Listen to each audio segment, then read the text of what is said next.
हर साल हम आते हैं, वो ब्यास बदलाते हैं। कैसा लगता है बरिसोन गांव में आते हैं तो? बहुत सुंदर आनंद, बहुत यहाँ के श्रोता पूजा समिति से लेकर के पूरा समाज बहुत संस्कारिक है, बहुत जानता है यहाँ का भी बहुत सुंदर सात्विक और बहुत आनंदित। ये जंगली बाबा के पावन पवित्र वसुंधरा पे छठी मैया के प्रांगण में आकर लोग भक्ति रस का आनंद लेते हैं।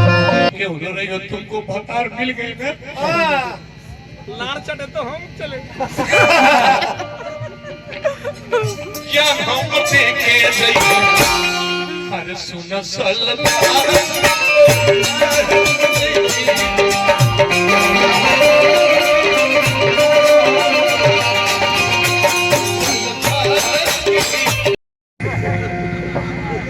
जा अपना फिल्मों के घर पर याद रखिए, जौन गुमान को हमरा के बच्चे दिले उमे तोर पिलुआ ना पड़ गए थे।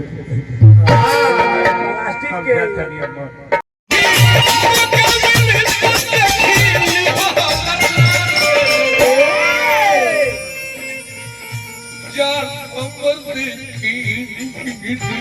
जय श्री राम। आप सभी को हमारे वीडियो में स्वागत है, अभिनंदन है। दोस्तों आज हम आए हैं, सांस्कृतिक कार्यक्रम हो रहा है बरिसोन धर्मावती नदी के तट पे आए हैं। सुदर्शन यादव जी कैसे आप हैं? ठीक है, अच्छा। पहली बार आए हैं? बहुत हर साल हम आते हैं, वो ब्यास बदलाते हैं। कैसा लगता है बरिसोन गांव में आते हैं तो? बहुत सुंदर आनंद, बहुत यहाँ के श्रोता पूजा समिति से लेकर के पूरा समाज बहुत संस्कारिक है, बहुत संस्कारित है और ये भरपूर आपका प्यार मिलता रहे। बहुत प्यार कमेटी ओर से बहुत आपको प्यार और मिलता रहता है। हाँ, मिलता रहता है। और छठी माई का कृपा पूरा हमारे बिहार वासियों को कैसा लगा? बहुत सुंदर। और हमारे कुछ देखने वाले जनता के बारे में कुछ बोल दीजिए। जानता यहाँ का भी बहुत सुंदर सात्विक और बहुत आनंदित। ये जंगली बाबा के पावन पवित्र वसुंधरा पे छठी मैया के प्रांगण में आकर लोग भक्ति रस का आनंद लेते हैं। तो आप सब देखें और सुने, आज प्रोग्राम चालू है अजीत हलचल का और पूरा ग्राम वासियों का आप लोग देखिए। और अजीत हलचल का प्रोग्राम हो रहा है अभी फिलहाल में।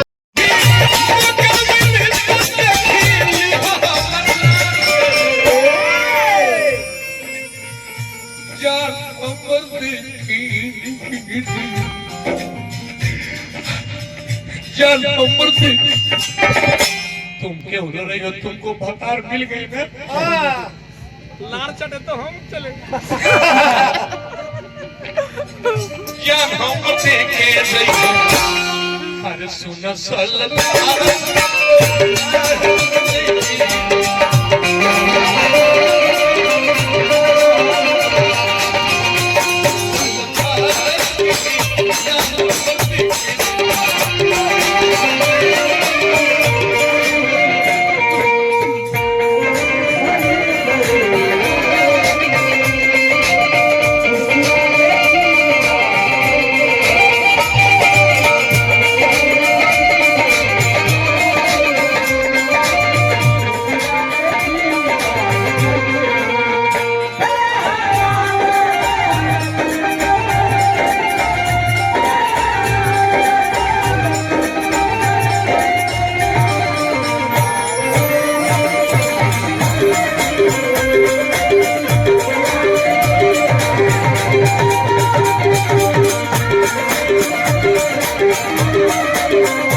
बाबा के सल्फास के गोली लेवे के तो दाम दे देला क्या करिए हो जाए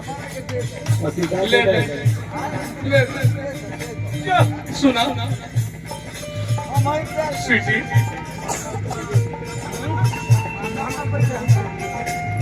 अब घुट घुट के कम लीजिए मेरे स्वीटी हो महंगा परी रे हमारा घुट घुट के दिया ठोकर खा के आंसू के पिया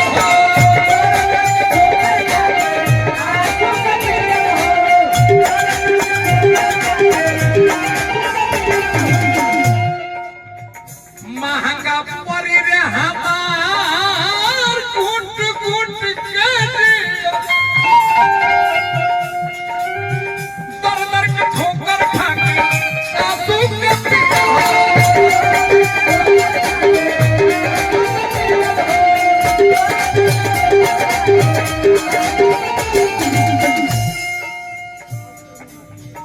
मास्टर मुन्ना